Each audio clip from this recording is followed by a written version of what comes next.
Hey guys, and welcome back to my kitchen. Today we're going to be making a cookie. It's probably not a Christmas cookie, but I feel like it's a nice time of year to have them anyways. It's a cranberry white chocolate walnut oatmeal cookie. So stick around and I will show you how to do that. Okay guys, let's get started making our cranberry walnut white chocolate oatmeal cookies. It's a mouthful, but it's one of my husband's favorites. We had, there was a store, it's a chain up north called Meijer, and they have something very similar to this at Christmas time, and we can never find it any other season except for at Christmas. And we haven't been able to make it home in a few years, so I thought I gotta start trying to make that recipe here at home. So to get started, we're gonna need 2/3 cup of butter, 2/3 cup of brown sugar,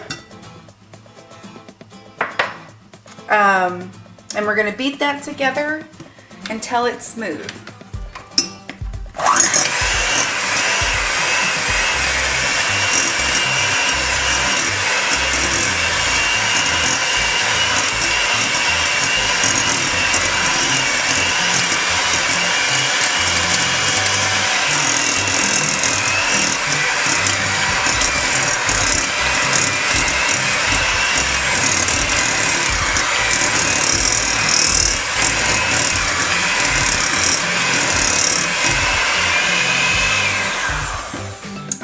That's looking pretty good for right now. To this, we're going to add 1 teaspoon of vanilla.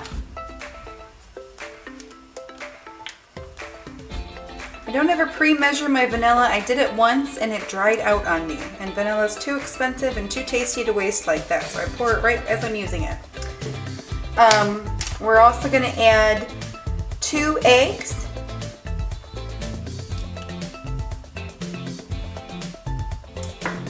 1½ cups of oats, and what I do with my oats, it's something a little unconventional, but I like the texture of the cookie once I'm finished.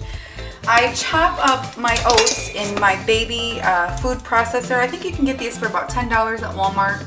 They're not that expensive, and I find it's quite handy to have in my kitchen, so I'm glad I have it. I have a large one too, which works well for bigger projects. For just 1½ cups of oats, I'm going to use that little guy. So I'm going to add my oats, my chopped oats, and then I'm going to go ahead and give it a stir or a mix.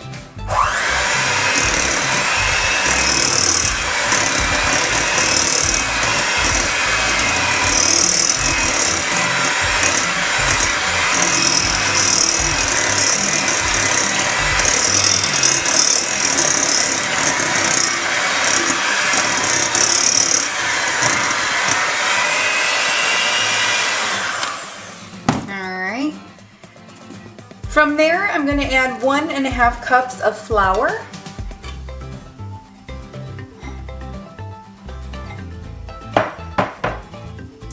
I'm going to add 1 teaspoon of baking soda, a 1/4 teaspoon of baking powder, and a 1/2 teaspoon of salt, and 1 teaspoon of cinnamon. Now I kind of measured them all out and put them in one little bowl, just for easier. I don't have to wash so many dishes later. All right, we're going to go ahead and mix that up as well.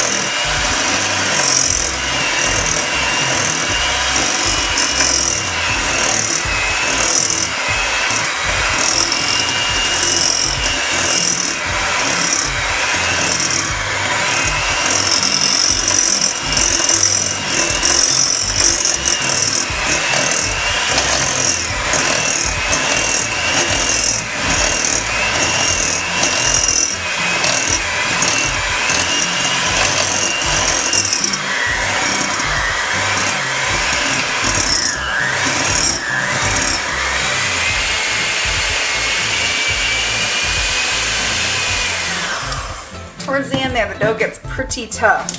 So I like to start using a wooden spoon. If you don't have a wooden spoon, I highly suggest investing in one. They don't cost very much. And I know I'm all about working with what you've got, but I'm telling you, a wooden spoon is going to make the world of difference here. Now at this point, I have a 1/2 cup of walnuts that I've also chopped up in my baby food processor. I'm going to sprinkle those on. I like them smaller because that way you're not getting a great big walnut in one bite. I have 1 cup of white chocolate chips and 1 cup of the dried cranberries. And this is where you kind of got to use your muscles a little bit. You got to stir that in by hand, because if not, the mixer will actually chop up your white chocolate chips and make a mess of your cranberries, and then it just won't look so aesthetically pleasing.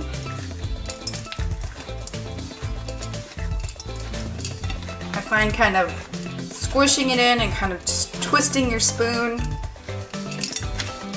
works best. And if all else fails, there's always your hands. As long as you have clean hands, I'm telling you, that's how your grandma did it. That's how my grandma did it.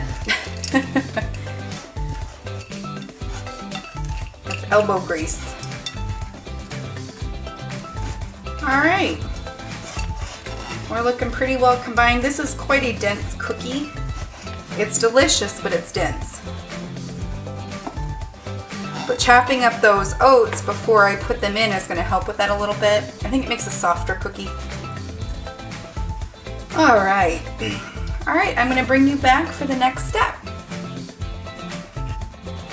Okay guys, I'm back. I have my cookie sheet ready to go with my silicone baking sheet. Parchment paper works fine here too, or just on your cookie sheets. I did that for years.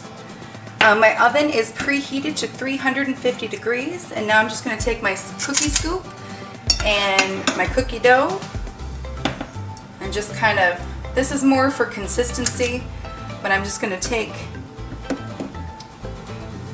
and get a little bit of dough in my cookie scoop and kind of press it in to make like a ball, and I'm just going to lay it out on my cookie sheet just like that.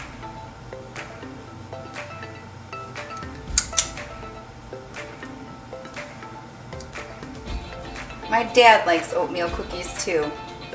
In fact, my husband, when he was deployed, I would send him and all of the other soldiers serving with him cookies just about every week. In fact, my nickname when he was in the Army was Mama Echo, because I would, I guess, take care of all the guys and make sure they were fed. Anyways, I would make all these cookies up, and while he was deployed, I used to stay with my parents for a little while because I thought, well, why not visit my parents while there's nothing else to do back home since my husband was gone. And my dad would get home from work and he'd see all these cookies on the countertop ready to go, and I'd say, nope, those aren't for you, those are for soldiers. And he'd get so disappointed. If you're watching, Dad, I'm sorry. You can have some of these, just come on down. Alright, that looks good. Make sure they're all kind of evenly spread out. These are kind of big. I'm hoping not too big, but we will see. Alright, I'm going to put these in the oven at 350 degrees for 10 to 12 minutes. I will bring you back when it's ready to come out. Okay guys, we're back. My cookies have been in the oven for exactly 12 minutes. And the secret to any good cookie is to let them finish baking the last 5 minutes on your baking sheet. The heat from the pan will still radiate to the cookies and finish cooking them. So they're a little tender to the touch right now, but give it 5 more minutes, 5 to 7 more minutes, and they will be done completely. So I'll bring you back then. Okay guys, my cookies have rested for 5 minutes on the baking sheet, and all I do at this point is take them right off. Put them on the cooling rack, and I'll let them cool completely before we enjoy a few. I know my husband will be very happy when he gets home from work. These are really good cookies. I hope you give them a try.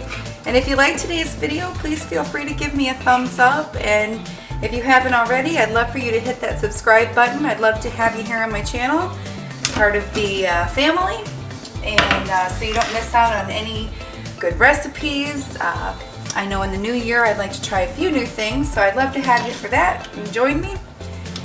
At any rate, I hope you guys enjoy these cookies, and I will see you on the next time.